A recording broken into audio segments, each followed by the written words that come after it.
இப்போது நம்ம ஒரு கட்டுப்பாடு கடைபிடிக்கிறோன்னா அதை வந்து கெட்டியாக பிடிச்சிக்கணும். அதை வந்து அலட்சியப்படுத்திட்டு திரும்ப நம்ம கட்டுப்பாட்டை கடைபிடிச்சிக்கலாம். இப்போ சிகரெட் பிடிக்கக்கூடாதுங்கிற கட்டுப்பாடை நீங்கள் கடைபிடிக்கிறீங்க. சிகரெட் பிடிக்கக்கூடாது, மது அருந்தக்கூடாது அப்படின்ட்டு ஒரு கட்டுப்பாடை கடைபிடிக்கிறீங்க. அந்த கட்டுப்பாடை கெட்டியாக பிடிச்சிக்கோங்க. ஏன்னா அந்த கட்டுப்பாடு மிகவும் உயர்ந்தது. ஒருவேளை நீங்கள் வந்து அந்த கட்டுப்பாடுகளை தளர்த்தி விட்டு இப்போ சிகரெட் பிடிக்கக்கூடாதுன்னு நினச்சிட்ருக்கீங்க, மது அருந்தக்கூடாதுன்னு நினச்சிட்டு அதை கட்டுப்பாடோடு இருக்கீங்க. நீங்கள் வந்து எப்போவாவது சரி மது அருந்தி தான் பார்க்கலாமே, சிகரெட் பிடிச்சி தான் பார்க்கலாமே அப்படின்ட்டு போயிட்டீங்கன்னு வச்சுக்கோங்களேன், அவ்வளோதான். அது உங்களுக்கு கெட்டியாக பிடிச்சிக்கும். திரும்ப மீண்டு வர்றது ரொம்ப கஷ்டம். சிலர் வந்து நல்லா சிகரெட் பிடிச்சிருப்பாங்க, அப்புறமா விட்டுருவாங்க. சிலர் வந்து நல்லா மது அருந்திருப்பாங்க, அப்புறமா அந்த மாதிரி இப்போ வருடக்கணக்காக மது அருந்தி விட்டு அப்புறம் ஒரு சில வருடங்களாக மது அருந்துவதை விட்டு விடுவார்கள். திரும்பவும் மது அருந்தலாமேன்னு நினைப்பாங்கள்ல, அப்படி நினைக்காமல் இருக்கிறது நல்லது. ஏன்னா ஒரு கட்டுப்பாடுங்கிறத விடவே கூடாது. கட்டுப்பாட்டெல்லாம் நீங்கள் விட்டுட்டிங்கன்னா திரும்ப அந்த கட்டுப்பாட்டை கடைபிடிக்க முடியாது. மாமிசம் சாப்பிடக்கூடாதுன்னு ஒரு கட்டுப்பாட்டை கடைபிடிக்கிறீங்கன்னா அதை கெட்டியாக பிடிச்சிக்கோங்க. அந்த கட்டுப்பாட்டில் உறுதியாக இருங்க. அதை உங்கள் இஷ்டத்துக்கு எப்போ வேணாலும் தளர்த்திக்கிட்டே இருக்கக்கூடாது. தளர்த்திக்கிட்டு இருந்தீங்கன்னா திரும்ப பிடிக்க முடியாது. திரும்ப பிடிக்கிறது ரொம்ப கஷ்டம். அதனால் ஒரு கட்டுப்பாடுங்கிறது வந்து ரொம்ப பாதுகாக்கப்பட வேண்டியது. கட்டுப்பாடுங்கிறது எப்பவும் இப்போ மாடு பாருங்கள், எப்பவும் புல்லை தான் திங்குது. என்றைக்காவது ஒரு நாள் அது வந்து மீனை பிடிச்சி சாப்பிட்லான்னு என்றைக்காவது யோசிச்சிருக்கா? அந்த கட்டுப்பாட்டில் அது உறுதியாக இருக்குது. எவ்வளோ மன உறுதி இருக்குன்னு நினச்சி பாருங்கள். ஒரு மாட்டுக்கு எவ்வளோ மன உறுதி இருக்கும். ஏன்னா அது மாமிசமே சாப்பிட்றதில்ல, ஒரு மீனையே சாப்பிட்றதில்ல, முட்டை சாப்பிட்றதில்ல. அப்போ எவ்வளோ மன உறுதி அந்த மாட்டுக்கு இருக்குது பாருங்கள். பல லட்சக்கணக்கான வருடங்களாக மாடு புல்லை மட்டும்தான் திங்குது, அது மாமிசத்தை திங்கவே இல்லை. அப்போ வருடக்கணக்காக அது மன உறுதியோடு இருக்குது. அப்போ மனிதர்கள் வந்து அதுபோல் ஒருத்தர் வந்து வாழ்நாள் முழுதும் அவர் மாமிசமே சாப்பிடல, வாழ்நாள் முழுதும் அவர் வந்து மீன் சாப்பிட்றதில்லை, வாழ்நாள் முழுதும் அவர் வந்து ஏதோ ஒரு உணவு சிகரெட் பிடிக்கிறதே இல்லை அப்படின்னா அது மிகப்பெரிய ஒரு மன உறுதியாக நம்ம வியப்பாக இருக்கும், நமக்கே ஆச்சரியமாக இருக்கும். ஆனால் ஒரு ஆடு மாடை பாருங்கள், அது லட்சக்கணக்கான வருடங்களாகவே மாமிசம் சாப்பிடுவதில்லை, லட்சக்கணக்கான வருடங்களாக மீன் சாப்பிடுவதில்லை. அப்போ அதோட மன உறுதியை பாருங்கள், அது எந்த அளவுக்கு உறுதி.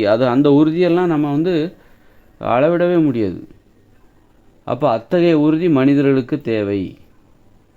எவ்வளோ லட்சக்கணக்கான வருடங்களாக சிங்கமோ புலியோ மாமிசம்தான் சாப்பிடுது, எப்போவுமே புல் சாப்பிட்டது கிடையாது, எப்போவுமே வந்து பழங்களை சாப்பிட்டது கிடையாது. இந்த சிங்கமோ புலியோ பழங்களை சாப்பிட்டது கிடையாது. பல லட்சம் வருடங்களாக சிங்கமோ புலியோ மாமிசத்தை தான் சாப்பிடுகிறது. எவ்வளோ மன உறுதி பாருங்கள், எவ்வளோ கட்டுப்பாடு பாருங்கள். ஒரு சபலமே கிடையாது, ஒரு தன்னுடைய நம்பிக்கை மீது அதுக்கு சந்தேகமே கிடையாது. ஆனால் மனிதர்களுக்கு வந்து எது மனித உணவுன்னு தெரிய முடியும், எல்லாத்தையும் சாப்பிட்டுட்டு இருக்காங்க. அவங்க பலவீனமாக இருக்காங்க, எது தன்னுடைய உணவுங்கிறதே தெரிஞ்சுக்கிட்டாலும் அதில் உறுதியாக இருக்கணும். தெரிஞ்சுக்கிறதுக்காக தான் இப்போ வந்து எல்லாம் கஷ்டப்படுறாங்க. இப்போ நான் வந்து சொல்லிட்டேன், மனித உணவு எதுன்னு நான் கண்டுபிடிச்சி நான் உங்களுக்கு சொல்லியாச்சு. காய்கறிகள், பழங்கள், கீரைகள், கிழங்குகள், பயிர்கள், பருப்பு வகைகள், கடலைகள், காளான், இதுதான் மனித உணவுன்னு நான் சொல்லிட்டேன்.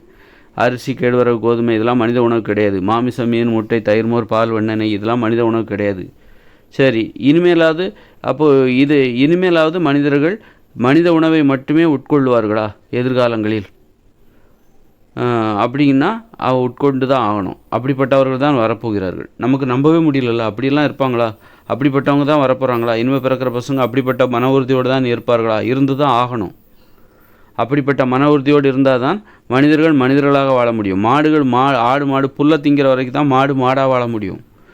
சிங்கமோ புலியோ மாமிசத்தை மட்டுமே சாப்பிட்டால்தான் அது சிங்கமும் புலியுமாக வாழ முடியும். அதுபோல் மனிதர்கள் மனிதர்களாக வாழ வேண்டுமென்றால் மனித உணவு எதுவோ அதை மட்டும்தான் சாப்பிட்டாக வேண்டும்.